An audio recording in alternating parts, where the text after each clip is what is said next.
প্রিয় শিক্ষার্থী ভাই বোনেরা, নমস্কার, আদাব। আশা করি সবাই ভালো আছেন, সুস্থ আছেন। তো আজকে অর্থনীতির একটা নতুন টপিক নিয়ে আসলাম। তো সবাই ক্লাসটা আশা করি মনোযোগ সহকারে দেখবেন।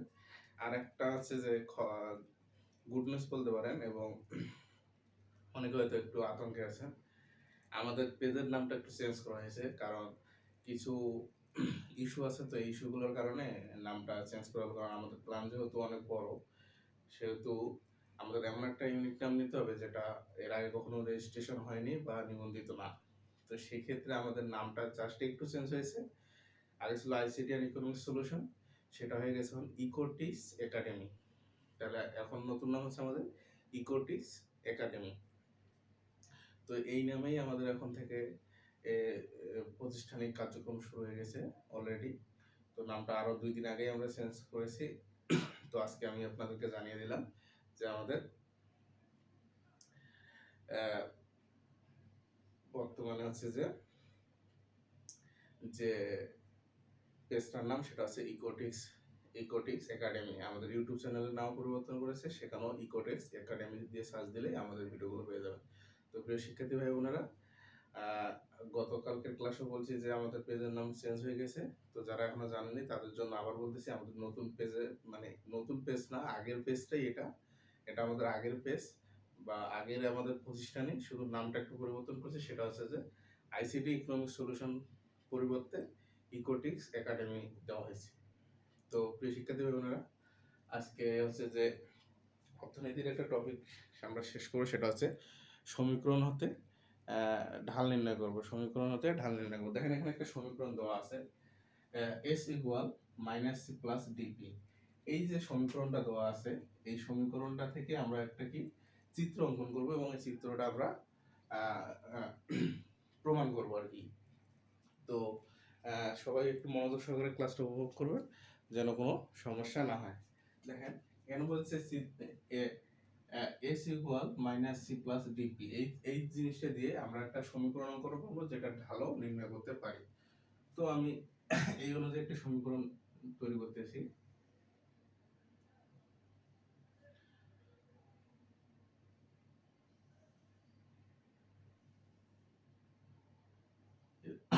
ও এদিকে ধরলাম হচ্ছে কিউ, এটা হচ্ছে পরিমাণ, আর এটা হচ্ছে পি, বলা হচ্ছে দাম। তো আমি ধরলাম কি পরিমাণ এবং দাম, এই জিনিসটা ধরলাম। তো এখন দেখেন বলছে এই সমীকরণটা দিয়ে আমাদের একটা চিত্র অঙ্কন করতে হবে। চিত্রটা এখন আমরা অঙ্কন করবো কিভাবে, দেখেন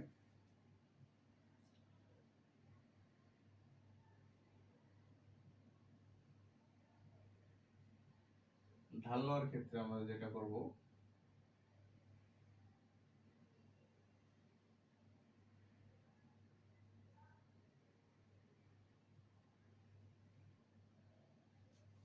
এটা হচ্ছে আমাদের চিত্রের মানদণ্ড একটা। এটা আমরা এইদিকে ধরতে পারি কি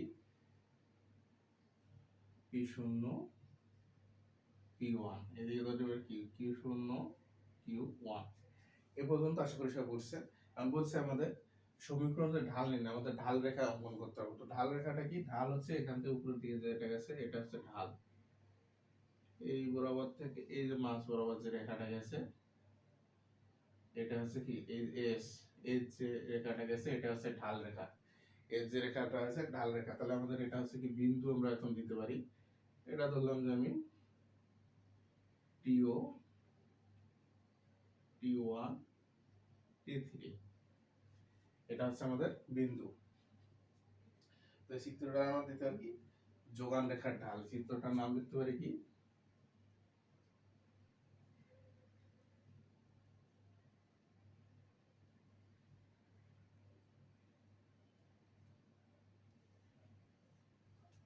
এই চিত্রটার নাম হচ্ছে যোগান রেখার ঢাল। তো আমাদের বলছে কি সমীকরণ হতে ঢাল নির্ণয় করো। তো আমাদের মোটামুটি চিত্র হচ্ছে এটা। আশা করি চিত্রটা সবাই বুঝতে পারছেন। এইগুলো ক্লিয়ার করতে আরেকটু বড় করে লিখি, হ্যাঁ, তাহলে আপনাদের জন্য সুবিধা হবে।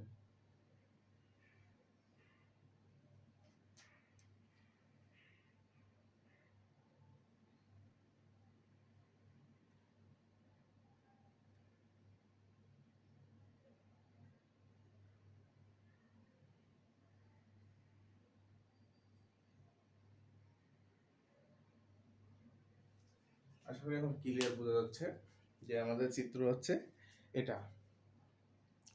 এখন এখন আমরা এই চিত্রটা প্রমাণিত করব বা লিখব।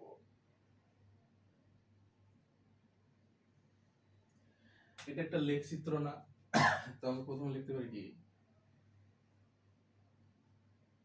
লেখ চিত্র যোগান রেখা ঢাল। লেখ চিত্রে আছে এই যে এইগুলো হচ্ছে যোগান রেখা, এটা হচ্ছে যোগান রেখা ঢাল।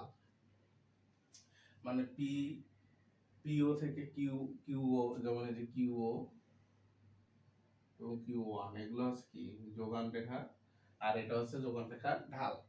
তো এখন দেখেন আমরা হচ্ছে লেখ চিত্রে যোগান রেখা ঢাল শেষ।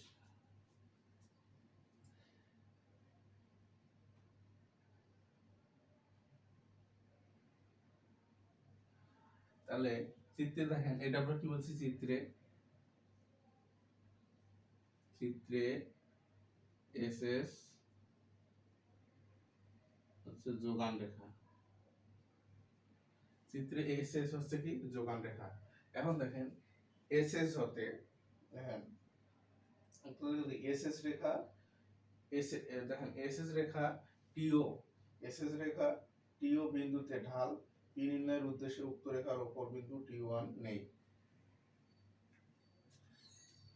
এই এস এস রেখাতে, এস এস রেখাতে কি করব, টিও বিন্দু,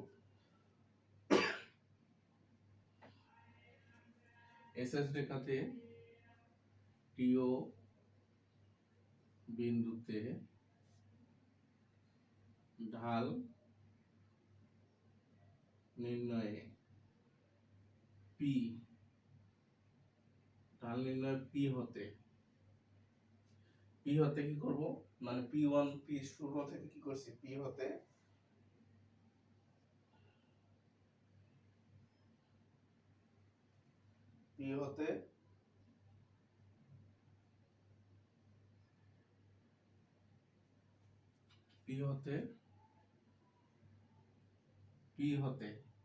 পি হতে উক্ত রেখাতে T1 বিন্দু নেই আর কি নেই। তাহলে লিখছি কি, এসএস হচ্ছে যোগান রেখা, এসএস রেখাতে টিও বিন্দুতে ঢাল নির্ণয়ে পি হতে উক্ত রেখাতে T1 বিন্দু নেই। পি হতে, এই যে পি হতে উক্ত রেখায় T1 বিন্দু নেই। এরপর দেখেন পি হতে T1, এই যে পি হতে T1 যে বিন্দুটা এটা নিছি,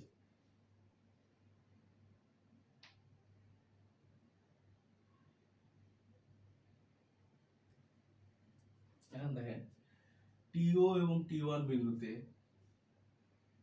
টিও এবং T1 বিন্দুতে দাম ও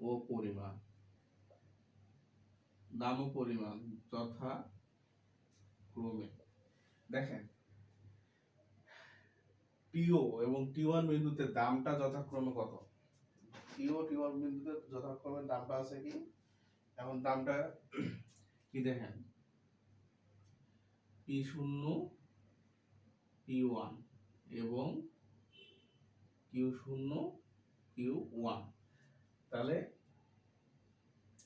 টিও এবং T1 বিন্দুতে দাম ও পরিমাণ যথাক্রমে P0 P1 এবং Q0 Q1 শনাক্ত করি।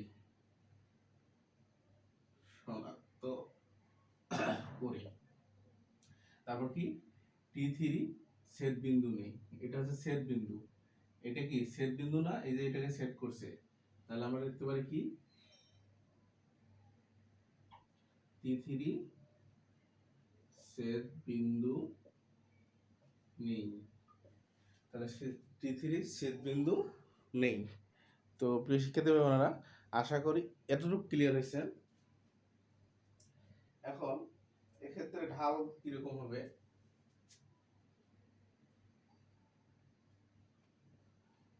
এক্ষেত্রে ঢালটা কিরকম হবে, ডেল্টা হচ্ছে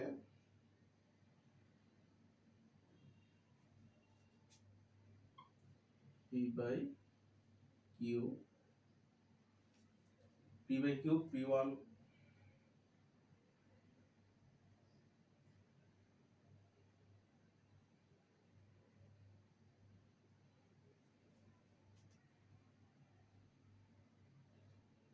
ও P1 মাইনাস ও P0 আর হচ্ছে ও Q1 প্লাস ও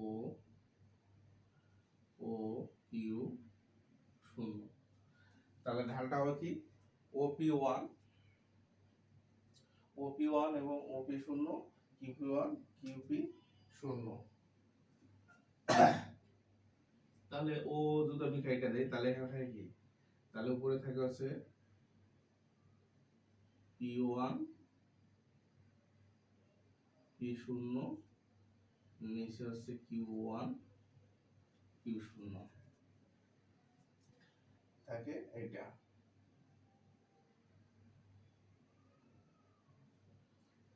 তাহলে এটা আমি ধরতে পারি কি T1 T3, এই যেমন P1 P0 আছে, তাহলে আমি ধরতে পারি কি T1 T3, আমাদের Q1 Q0, Q1 আর এই Q0, তাহলে এটা ধরবো কি T0 T3 ধনাত্মক। এটাই হচ্ছে আমাদের সমীকরণের ঢাল নির্ণয় করা। তো প্রিয় শিক্ষার্থী ভাই বোনেরা, আশা করি এ পর্যন্ত আপনারা বুঝতে পারছেন। তো আপনারা তো অনেকে ভাবছেন, এইটা একটু লিখে দিই, দেখেন এটাতে ও কেটে দিলাম, জাস্ট আমি এখানে রাখলাম কি P1 P0 Q1 Q0।